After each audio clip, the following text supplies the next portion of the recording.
Students, आज हम कक्षा 10th की संचन बुक के पाठ नंबर 1 हरिहर काका की रिवीजन करने जा रहे हैं।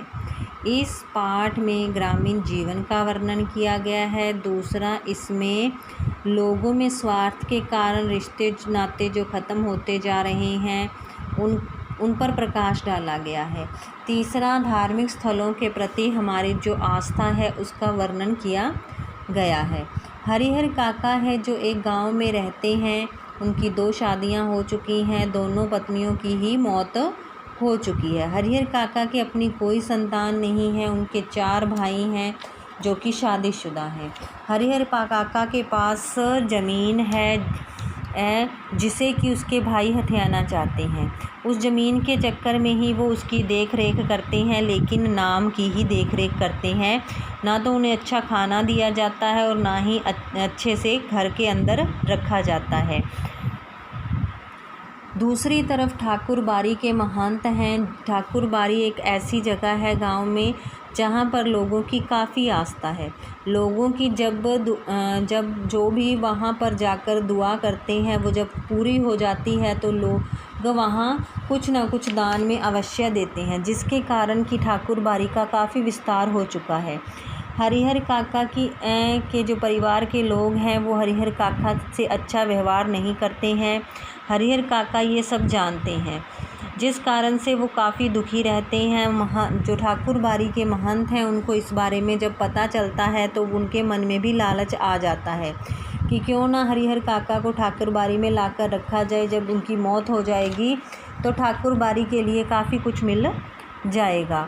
तो वो क्या करते हैं, हरिहर काका को अपने साथ ले आते हैं, ठाकुर बाड़ी में रखते हैं, उनकी अच्छे से देखभाल करते हैं और वो फिर काफ़ी लालच देते हैं और कहते हैं कि अगर हरिहर काका ठाकुर बाड़ी के नाम अपनी ज़मीन करवा देते हैं तो परमात्मा उन्हें बहुत ज़्यादा फल प्रदान करेंगे।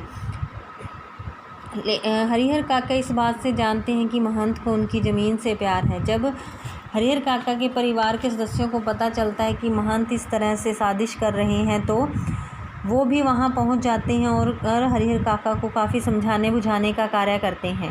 हरिहर काका जानते हैं कि अगर उनकी मौत हो जाती है तो भी उनके भाइयों को ही उनकी जायदाद मिलेगी।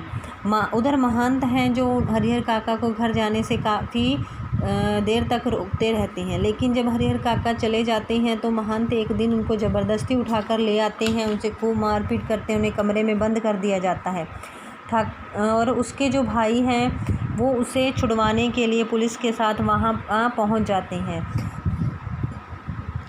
तो वहाँ पर हरिहर काका उन्हें बताते हैं कि ये महंत वह और वहाँ के लोगों ने उनसे ज़बरदस्ती कोरे कागज़ पर अंगूठा लगवा लिया है। तो उसके जो भाई हैं वो पुलिस वालों को इस बारे में इत्तला कर देते हैं। अब जब उन्हें घर ले जाया जाता है, यानी कि हरिहर काका को घर ले जाया जाता है तो उनसे काफ़ी अच्छा व्यवहार किया जाता है, लेकिन हरिहर काका जानते हैं कि वो सिर्फ ज़मीन जायदाद के लिए कर रहे हैं। वो हरिहर काका को कहते हैं कि अगर वो उनकी ज़मीन सारी जायदाद अपने भाइयों को दे देंगे तो वो उनके साथ कोई बुरा व्यवहार नहीं करेगा। लेकिन हरिहर काका जानते हैं कि जो आज उसे ज़मीन जायदाद होते हुए भी नहीं पहचानते हैं तो कल उसके पास अगर कुछ नहीं रहेगा तो वो कैसे उसके साथ कैसा व्यवहार करेंगे। हरिहर काका काफ़ी लोगों को जानते हैं जिन्होंने अपने ज़मीन जायदाद अपने रिश्ते नाते के लोगों के या फिर अपने भाई बंधुओं के नाम करवा दी थी और बाद में उनके साथ बहुत बुरा व्यवहार किया गया था। हरिहर काका अनपढ़ ज़रूर हैं, लेकिन वो इस बात की अच्छी समझ रखते हैं।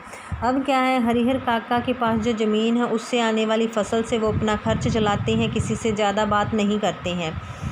और उन्होंने अपनी देखभाल के लिए पुलिस के जो जवान हैं वो तैनात करवा रखे हैं और अपनी फ़सल से आने वाले पैसे से वो अपना खर्च चलाते हैं और उनके लिए कुछ 1-2 आदमी रखे हुए हैं जो उसकी देखभाल करते हैं। आशा है कि ये पाठ की समरी आपको समझ आ गई होगी। पाठ के ये कुछ क्वेश्चन दिए गए हैं। कथावाचक और हरिहर काका के बीच क्या संबंध है और उसके क्या कारण है। कथावाचक कौन है? लेखक। क्या कारण है? लेखक और है जो यानी कि जो कथावाचक है वो हरिहर काका के पड़ोस में रहता है। हरिहर काका बचपन से उसके साथ रहे हैं और वो उसे हरिहर काका लेखक को अपनी गोद में उठाते थे, उन्हें खूब घुमाते थे। इस तरह से दोनों में क्या है, प्रेम का संबंध बना हुआ है। ये 10 क्वेश्चन हैं जो आपने याद करने हैं। लाइव क्लास में ये को सुने जाएंगे। एक ये वर्कशीट है जिसमें कि 5 क्वेश्चन दिए गए हैं। इन क्वेश्चंस के आंसर को आपने फेयर नोटबुक पर करना है और साथ में इन्हें याद भी करना है, जो कि लाइव क्लास में आपसे सुने जाएंगे। धन्यवाद।